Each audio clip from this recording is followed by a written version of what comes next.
Senator Kiffmeyer, you've had a great career, and I think we'd like to open our program this evening by giving you an opportunity to talk a little bit, not only about what you're doing now in the committees you're serving on, but also if you could reflect for perhaps a couple of minutes about your career in public service and what you found particularly rewarding, and maybe if you have some advice for the senators that will follow you beginning with the new term in 2023.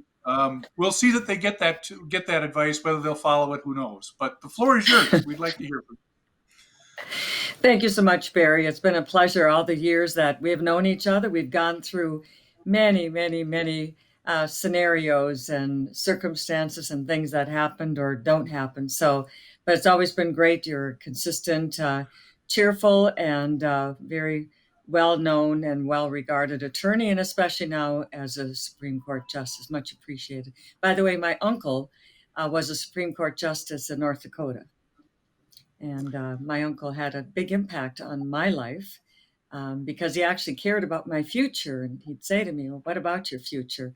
So a lot of those things kind of start and influence you when you're a young kid and do things like that.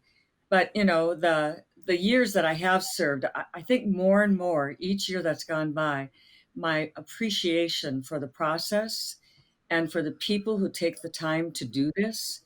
The knowledge they bring, the different careers they have, from forensics, IT, to farming, to salesmen for insurance. I mean, the whole gamut. And every single one of those backgrounds are tremendously valuable, and what they bring to each committee, the subject matter. And then, of course, when you serve on these, you gain that incredible education and a privilege and an honor. And every time we're in that chamber and we say the Pledge of Allegiance and many times open with prayer, you just are awed and amazed that you have the privilege of being able to be there. But we're also a steward. We don't own it. We're there for a time to take what has gone before and building on the good of past, continuing on from there and trying to do your mark of doing good for others in the future, that you can hand it over to them and they can take it from there.